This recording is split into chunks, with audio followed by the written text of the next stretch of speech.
Hi everyone, welcome to WBCS journey. আজকে আমরা economics class করব। আর তোমরা জানো যে আমাদের চ্যানেলে মঙ্গলবার আর বৃহস্পতিবার করে সকাল 8টা থেকে ইকোনমিক্স ক্লাস থাকে, বাট আজকে অনেকটা লেট হয়ে গেল ক্লাসটা দিতে। এনিওয়েজ, চলো আজকে ক্লাস শুরু করি। আর তার আগে বলে রাখি, চ্যানেলটা যদি নতুন থাকো চ্যানেলটাকে অবশ্যই সাবস্ক্রাইব করে পাশে বেল আইকনটা অন করে রেখো রেগুলার এরকম নিউ ভিডিওর আপডেটস পাওয়ার জন্য। তো আজকে ক্লাস শুরু করার আগে খুব আর্জেন্ট কথা বলার আছে তোমাদেরকে, সো কথাটা প্লিজ মন দিয়ে শুনে নাও, স্কিপ না করে। দেখো, তোমাদের কিছুদিন আগে আমি বলেছিলাম যে আমাদের চ্যানেলে ডাব্লিউবিসিএস প্রিলিমিনারি 2021-এর জন্য যে মক টেস্টটা অর্গানাইজ করেছি, সো ওই মক টেস্ট যদি তোমরা 10টা মক টেস্টের সেট, ওই মক টেস্ট যদি তোমরা পারচেস করতে ইন্টারেস্টেড হও, 6 এপ্রিল এর মধ্যে যদি পারচেস করো, মানে 6 এপ্রিল পর্যন্ত, তাহলে কিন্তু ওটা 100 রুপিসে পেয়ে যাবে। অ্যান্ড দেন তারপরের দিন থেকে, মানে তারপরে যদি পারচেস করো, দেন ওটা 130 রুপিস হয়ে যাবে। সো আজকে একবার রিমাইন্ড করিয়ে দিলাম, কজ আজকে অফারের লাস্ট ডেট 6 এপ্রিল। সো সেই জন্য যারা পারচেস করতে ইন্টারেস্টেড মনে করেছো যে পারচেস করবে ওই তারিখের মধ্যে, সো তারা অবশ্যই কিন্তু আজকের মধ্যে পারচেস করে নিও। আদারওয়াইজ কাল থেকে কিন্তু 130 রুপিস হয়ে যাবে। আর একটা জিনিস তোমাদেরকে অনেককে থ্যাংক ইউ বলা আছে, যে 183 জন মতো যারা মক টেস্ট পারচেস করেছো, তাদেরকে আমি সবাইকে তো আলাদা আলাদা, তারা অনেকেই ফিডব্যাক দিয়েছো, ইনফ্যাক্ট ম্যাক্সিমাম ফিডব্যাক দিয়েছো। সো ফিডব্যাকে সবার তো রিপ্লাই দেওয়া পসিবল হয়নি, সো সেই জন্য আমি ভিডিওতেই বলে দিচ্ছি। তোমাদেরকে অনেক অনেক ধন্যবাদ যে তোমাদের মক টেস্ট, আমাদের চ্যানেলে মক টেস্ট পারচেস করেছো অ্যান্ড তোমাদের ভালো লেগেছে, যে তোমাদের হেল্প হচ্ছে, তোমরা অনেককেই বলেছো। সো সেই জন্য অনেক ধন্যবাদ। সো এরকমভাবেই তোমরা আমাদের পাশে থেকো, এরকমভাবে সাপোর্ট করো আমাদেরকে, তাহলে তোমাদের জন্য আরও ভালো ভালো স্টাডি ম্যাটেরিয়াল রেডি করতে পারবো অ্যান্ড দেন আবার ভালো মক টেস্ট রেডি করতে পারবো। সো চলো আজকে আমরা ক্লাস শুরু করি। তোমরা যখন ফিডব্যাক দাও না, মানে অনেকটা মানে মোটিভেশনের কাজ করে ব্যাপারটা, তখন মনে হয় যে না, ঠিক আছে, আরও বেশি এদের জন্য খাটবো, এদের ভালো লাগছে, হেল্প হচ্ছে, তাহলে আমি খাটবো না কেন। সো এরকমই একটা ব্যাপার। সো সেই জন্য তোমাদেরকে সবাইকে রিপ্লাই দেওয়া তো পসিবল না, ওই জন্য ভিডিওতেই বলে দিলাম একবার। তো চলো আজকে ক্লাস শুরু করি। ফার্স্ট দেখো, আজকে আমরা ব্যাঙ্কিং ইন ইন্ডিয়ার মধ্যে কোন পার্টটা করব, structure of banking system in India. আমরা আগের দিন মনিটারি পলিসি বা আরবিআই সম্পর্কে যত ডিটেলস সব পড়া হয়ে গিয়েছিলো, এবার আজকে আমাদের structure of banking system. But আগের দিন একজন স্টুডেন্ট বললো, মানে একজন কমেন্ট করেছিল, তার বক্তব্য যে বেস রেটটা আমি বাদ দিয়ে গিয়েছিলাম। So thank you so much এটা একবার আমাকে মনে করিয়ে দেওয়ার জন্য, কজ আমি এইটা ঠিক মাথায় ছিল না, এটা দেওয়ার কথা, মানে মিস হয়ে গিয়েছিলো এইটা। ওই অতগুলো রেশিও সম্পর্কে বলতে কি এইটাই মিস হয়ে গেছিলো, সো ওই জন্য আজকে আমি এটা অ্যাড করে দিয়েছি। বেস রেট, দেখো বেস রেট জিনিসটা কি হচ্ছে, এটা হচ্ছে একটা minimum rate of interest that a bank is allowed to charge from its customers. যখন মানে কোনো কাস্টমার লোন নিচ্ছে, এবার সেই লোন সে যে নিচ্ছে, এবার তাকে তো সেই সুদ সহ লোনটাকে শোধ করতে হবে। সো একটা রেট অফ ইন্টারেস্ট থাকবে ব্যাংকের, প্রত্যেকটা ব্যাংকের আলাদা আলাদা রেট অফ ইন্টারেস্ট থাকে, কোনো ব্যাংকে বেশি, কোনো ব্যাংকে কম। সো এই মিনিমাম রেট অফ ইন্টারেস্ট, মানে বেস রেটের নিচে কেউ, মানে কোনো ব্যাংকই বেস রেটের নিচে কোনো রেট অফ, মানে সুদের হার রাখতে পারবে না, সবসময় বেস রেটের উপরে রাখতে হবে। সো মানে মিনিমাম যে রেট অফ ইন্টারেস্ট বা বেস রেট যদি রাখে, বাট তার থেকে নিচে নামতে পারবে না, তার থেকে ওপরে ছাড়া। সো এই মিনিমাম রেট অফ ইন্টারেস্টটাকেই কিন্তু বলা হচ্ছে বেস রেট। মানে মিনিমাম কোন রেট অফ ইন্টারেস্ট, যাতে একটা ব্যাংক তার কাস্টমারকে টাকা মানে লোন দেয় যে রেট অফ ইন্টারেস্টে। এবার দেখো, এখানে আমাদের একটা জিনিস দেখে নেওয়ার দরকার। দেখো, আমি যেটা বললাম সেটাই এখানে লিখে দিয়েছি, যে একটা রেট লোয়ার দেন, মানে এটা হচ্ছে no bank can offer loans at a rate lower than BR means base rate to any of its customer. যেটা বললাম যে বেস রেটের থেকে কম রেট অফ ইন্টারেস্টে কোনো ব্যাংকই তার কাস্টমারকে লোন দিতে পারবে না। সো এটা ইলিগাল। সো এই জন্যে এইটাকে মানে বেস রেট বলা হচ্ছে, এইটা হচ্ছে বেস, যা এরপরে এর ওপরে যত খুশি করো, বাট এটা হচ্ছে বেসে থাকবে। এবার দেখো, এবার আমরা দেখব আজকে যেটা পড়াবো বললাম, যে structure of banking system in India. এবার দেখো, এই ব্যাঙ্কিং, ভারতে যে ব্যাঙ্কিং সিস্টেম, এর স্ট্রাকচারটা কিন্তু 3 ভাগে বিভক্ত মেনলি। এই তিনটেকে কি বলে, এক তো কমার্শিয়াল ব্যাঙ্ক, দুই হচ্ছে কোঅপারেটিভ ব্যাঙ্ক, তিন ডেভেলপমেন্ট ব্যাঙ্কস। এইবার এইগুলোর মধ্যে মধ্যে আলাদা আলাদা ভাগ আছে। এবার আমরা দেখব কমার্শিয়াল ব্যাঙ্কস। কমার্শিয়াল ব্যাঙ্কস আবার 2 ভাগে বিভক্ত। শিডিউল্ড কমার্শিয়াল ব্যাঙ্কস, তোমরা নাম শুনেছো, আমি আগের দিন বহুবার এই টার্মটা ইউজ করেছি। তো শিডিউল্ড কমার্শিয়াল ব্যাঙ্কস আর নন শিডিউল্ড কমার্শিয়াল ব্যাঙ্কস। এইবার এগুলো কোনটাকে কি বলে সেটা তো আমরা দেখব, বাট তার আগে আমি এইগুলোরও ডিভাইড করি যে শিডিউলড কমার্শিয়াল ব্যাংকসের মধ্যে কি কি পড়ছে, কজ এইটা নিয়েই আমাদের পড়া হচ্ছে। সো এবার দেখো, শিডিউলড কমার্শিয়াল ব্যাংকসের মধ্যে 4টে ভাগ। এক হচ্ছে পাবলিক সেক্টর ব্যাংকস, 2 হচ্ছে private sector Indian banks. Follow করো আমার কথাটা, কি বলছি, প্রাইভেট সেক্টর ইন্ডিয়ান ব্যাংকস। দেখো, ইন্ডিয়াতে যত ব্যাংক রয়েছে তার মধ্যে প্রাইভেট সেক্টর যত ব্যাংক রয়েছে তার মধ্যে অনেক ব্যাংক ইন্ডিয়ান, মানে ইন্ডিয়ান এরাই আর কি করেছে, অ্যান্ড দেন অনেক ব্যাংক কিন্তু ফরেন ব্যাংকস। সো সেটাই আর কি বলা হচ্ছে যে private sector Indian banks and private sector foreign banks, আর এদিকে রিজিওনাল রুরাল ব্যাংকস। তোমরা নাম শুনেছো, তো এইটা ভালো করে খেয়াল রাখবে যে শিডিউলড কমার্শিয়াল ব্যাংকসের মধ্যে এই পার্টগুলো পড়ে, পাবলিক সেক্টর ব্যাংকস, আর হচ্ছে private sector Indian banks, private sector foreign banks, regional rural banks. Next দেখবো আমরা এবার এই পাবলিক সেক্টর ব্যাংকসের মধ্যে একটা ভাগ। কেন এটাই করা হচ্ছে যে পাবলিক সেক্টর ব্যাংকসের মধ্যে একটা হচ্ছে SBI, state Bank of India, 2 হচ্ছে ন্যাশনালাইজড ব্যাংকস। তোমরা পড়েছিলে যে 1969 সালে 14টা ব্যাংক ন্যাশনালাইজড হয়েছিল, 1980-তে আরও 6টা ন্যাশনালাইজড হয়েছিল। সো এই ব্যাপারটাই, এবার এসবিআইকে কেন ন্যাশনালাইজডের মধ্যে বলা হচ্ছে না, এটা অ্যাকচুয়ালি অলরেডি ওন্ড হচ্ছে, স্টেট ওন্ড ব্যাংক ছিল। সো সেই জন্য এটাকে ন্যাশনালাইজডের মধ্যে পড়ছে না। বাট মানে এসবিআই ছাড়া বাদ বাকি যেসব পাবলিক সেক্টর ব্যাংক সেগুলোকে কিন্তু সব ন্যাশনালাইজডের মধ্যে ফেলা হচ্ছে। তো এটা ভালো করে খেয়াল রাখবে। আর পরীক্ষায় যদি কোশ্চেন করে যে ন্যাশনালাইজড ব্যাংক কটা বা পাবলিক সেক্টর ব্যাংক কটা, তাহলে পাবলিক সেক্টর ব্যাংক যদি বলে এইগুলো সব যোগ হবে, আর যদি ন্যাশনালাইজড ব্যাংক কটা বলে তাহলে শুধু এইটা যে কটা রয়েছে ইন্ডিয়াতে শুধু সেই কটাই বলবে। পাবলিক সেক্টর যদি বলে এই ন্যাশনালাইজড ব্যাংক যে কটা রয়েছে সেটার সাথে এক যোগ হবে, তার কারণে এসবিআইটা ওতে অ্যাড হয়ে যাবে। এবার দেখো, আমরা প্রাইভেট সেক্টর যে ইন্ডিয়ান ব্যাংকস ওটাকে দেখব, আমাদের ফরেন ব্যাংক সম্পর্কে দেখার দরকার নেই। এখানে হচ্ছে ওল্ড প্রাইভেট সেক্টর ব্যাংকস আর new private sector banks, but এইটা শুধু এইটুকুই পড়তে হবে যে মানে প্রাইভেট সেক্টর ইন্ডিয়ান ব্যাংকসের মধ্যে কী কী পার্ট, কজ এখান থেকে আমাদের সেভাবে দেখার দরকার নেই। এবার দেখো, আমরা শিডিউলড কমার্শিয়াল ব্যাংকস কাকে বলছি। আর scheduled commercial bank refers to a bank which is listed in the second schedule of the RBI Act 1934। RBI act 1934-এর সেকেন্ড শিডিউলের মধ্যে যে সমস্ত ব্যাংক হচ্ছে লিস্টেড থাকবে সেগুলোই হচ্ছে শিডিউলড কমার্শিয়াল ব্যাংকস। এবার দেখো, এই ব্যাংকটা কিসের আন্ডারে রেগুলেটেড হয়, provisions of banking regulation act 1949। ঠিক আছে, এটা খেয়াল রাখবে। আর যখন মানে কোনো ব্যাংক এসে বললো ভাই আমাদেরকে শিডিউলড কমার্শিয়াল ব্যাংকের আন্ডারে লিস্ট করে নাও, এরকম তো ব্যাপার হয় না। সো এটার জন্য একটা ক্রাইটেরিয়া থাকতে হবে, যে কোনো ব্যাংক নিশ্চয়ই পাবে না। সো ক্রাইটেরিয়া কি ফলো করতে হবে, এটা হতে গেলে it should have paid up capital and reserves of not less than 5 lakh. 5 লাখের ওপরে রিজার্ভ থাকতে হবে, অ্যান্ড পেড অফ ক্যাপিটাল সব হচ্ছে 5 লাখের ওপরে। এছাড়া হচ্ছে it should satisfy the RBI that their affairs are not being conducted in a manner detrimental to the interest of the depositors. মানে এটাকে আরবিআইকে স্যাটিসফাই করতে হবে, মানে সমস্ত রুলস আর কি ঠিকভাবে ফলো করবে এই ব্যাপারটা। এবার দেখো, আমাদের স্টেট পাবলিক সেক্টর ব্যাংকস যে রয়েছে তার মধ্যে state Bank of India most important, এখান থেকে তো কোশ্চেন আসেই, তোমরা জানো। আমরা এই আগের দিনও কিছু হিন্টস মানে কিছু জিনিস বলে দিয়েছিলাম, আজকে একবার দেখে নাও। স্টেট ব্যাংক অফ ইন্ডিয়ার প্রিভিয়াস নাম কি ছিল, ইম্পেরিয়াল ব্যাংক অফ ইন্ডিয়া, ভীষণ ইম্পর্টেন্ট। অ্যান্ড এটা কি কি ব্যাংক মার্জ হয়েছিল, মানে কি কি প্রেসিডেন্সি ব্যাংক, 3খানা প্রেসিডেন্সি ব্যাংক মার্জ হয়েছে। নাম কি, bank of Calcutta, bank of Bombay, bank of Madras. এবং এটা কত সালে মার্জ হয়ে এই ইম্পেরিয়াল ব্যাংকটা মানে প্রতিষ্ঠা করা হয়েছিল, 1921। সো এতটা আশা করি ক্লিয়ার।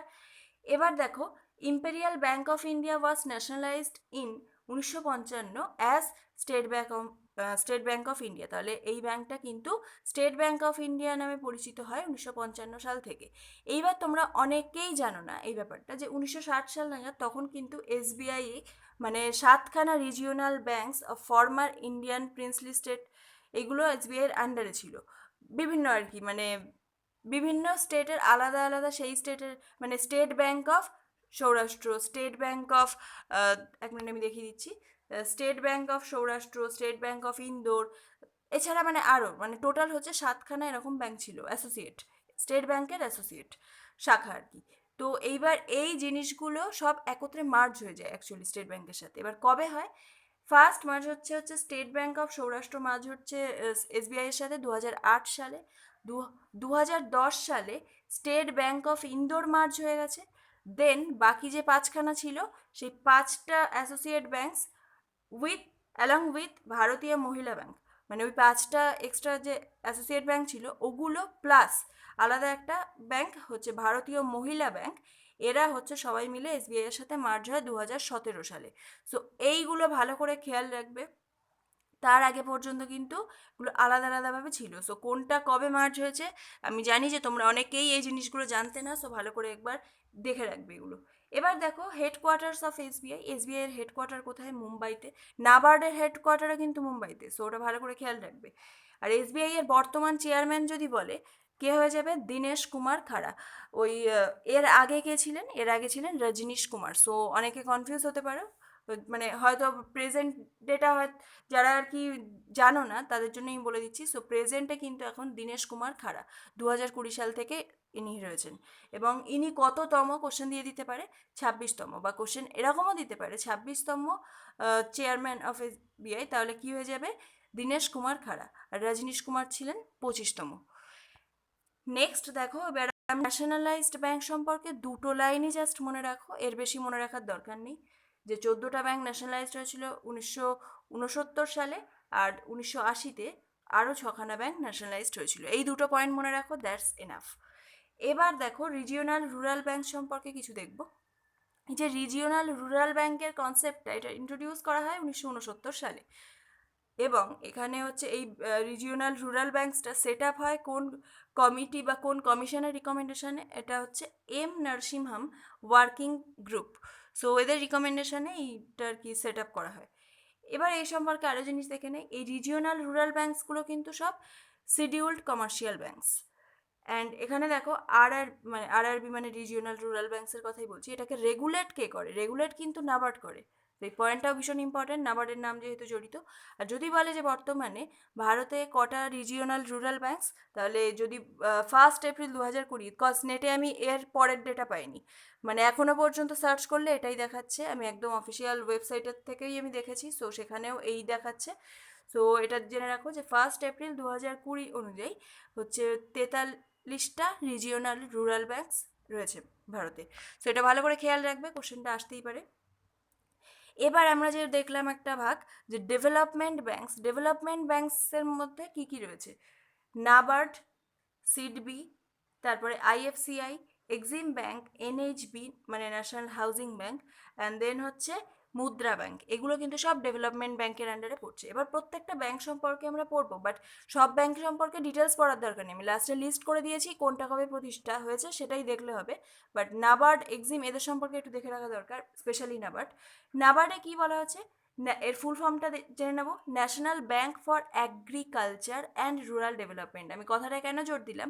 অ্যাগ্রিকালচার, এই ভুলটা করো না, এটাকে অ্যাগ্রিকালচারাল করে দিও না। National bank for agriculture and rural development হচ্ছে নাবার্ডের ফুল ফর্ম। এরপরে দেখো, এটা হচ্ছে একটা অ্যাপেক্স ডেভেলপমেন্ট ব্যাংক, এবং এটার হেডকোয়ার্টার যেটা একটু আগেই বললাম মুম্বাইতে। এবং এটা এস্টাবলিশড হয়েছে কোন কমিটির রিকমেন্ডেশনে? B Shivaram committee. সো দেখো, হেডকোয়ার্টার, তারপর apex development bank, full form, কবে প্রতিষ্ঠা হয়েছে, এগুলো তো আসে কোন কমিটির রিকমেন্ডেশনে, এটা ঠিক ততটাই ইম্পর্টেন্ট। দেখ, যদি মানে পিএসসি মনে করে ট্রেন্ড চেঞ্জ করবে এক্সামের, তাহলে এই কোশ্চেনটাই দিয়ে দিতে পারে। নাবার্ড সম্পর্কে বেশি আসে যে কবে প্রতিষ্ঠা হয়েছে, হেডকোয়ার্টার, এইসব জিজ্ঞেস করে, বাট এটাও কিন্তু দেওয়ার চান্স আছে। সো এটা ভালো করে দেখে রাখো, বি শিবরামন কমিটি। এবং কবে প্রতিষ্ঠা হয়েছে এক্স্যাক্ট ডেট খেয়াল রাখবে, কজ এখানে ডেট আসে 12 জুলাই 1982।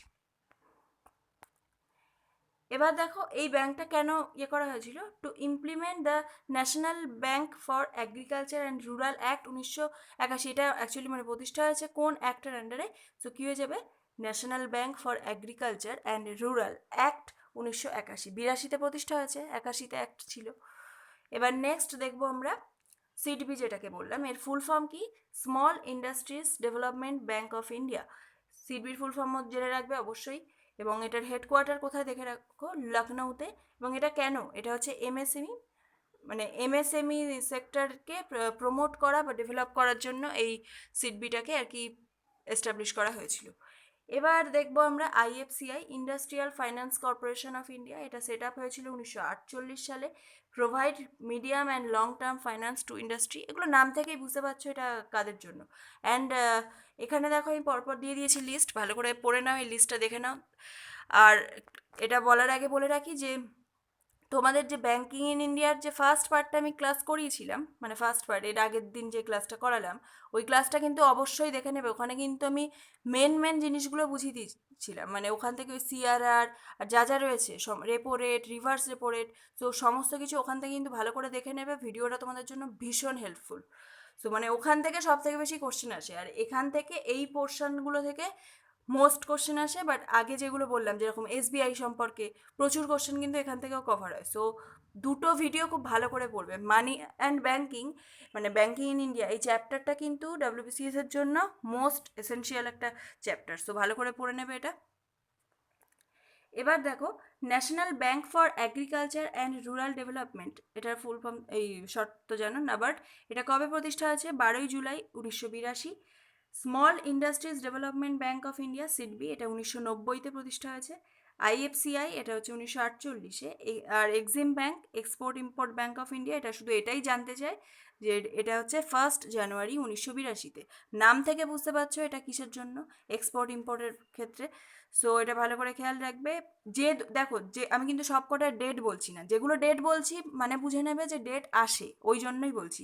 সো নাবার্ড হচ্ছে 12 জুলাই 1982, আর এক্সিম হচ্ছে 1 জানুয়ারি 1982। এবার দেখো, রিজার্ভ ব্যাঙ্ক অফ ইন্ডিয়াটাও এখানে দেখে নিই। 1 April 1935। Imperial bank of India, মানে স্টেট ব্যাঙ্কের যেটা পূর্বে নাম ছিল, এটা হচ্ছে জানুয়ারি 1921। এরপর এনএইচবি যেটা বললাম, ন্যাশনাল হাউজিং ব্যাঙ্ক, এটা 1988। আর তারপরে হচ্ছে মুদ্রা ব্যাংক, নাম শুনেছ আশা করি, আর এর ফুল ফর্মটা জেনে নাও, micro units development and refinance agency bank, Mudra bank. এটা হচ্ছে 2015-তে কিন্তু সেট আপ হয়েছে। সো এই ছিল ব্যাঙ্কিং ইন ইন্ডিয়া, পুরো কভার করে দিলাম। আচ্ছা, তোমাদেরকে একটা জিনিস বলে রাখি যে যদি কখনো দেখো আমি যখন টাইপ করি, অনেক কিছু মাথায় রেখে টাইপ করতে হয়, অনেক কিছু দেখতে হয়, দেন তখন কি হয়ে যায়, অনেক কিছু বাদও যে চলে যেতে পারে। অনেক সময় ধরো আমার সেই মুহূর্তে মনে পড়লো না যে এই জিনিসটা দিতে হবে। সো তোমাদের যদি কখনো মনে পড়ে যে কোনো জিনিস বাদ দিয়ে দিয়েছি, তোমরা আমাকে কমেন্ট সেকশনে জানাবে, আমি সেই জিনিস অবশ্যই বুঝিয়ে দেবো। সো এই ব্যাপারে তোমাদের কোনো ডাউট থাকা উচিত না, তোমরা কমেন্ট করবে, আমি কিন্তু রিপ্লাইও দিয়ে দিই, এবং সেটা অবশ্যই সেটার উপরে ক্লাস করিয়ে দেবো। তো ফ্রেন্ডস, এই পর্যন্তই ছিল banking in India. Next day আমরা আবার অন্য চ্যাপ্টার করব। আর একটা জিনিস তোমাদের কিন্তু বোঝালাম না, সেটা কেন বোঝালাম না বলে দিই।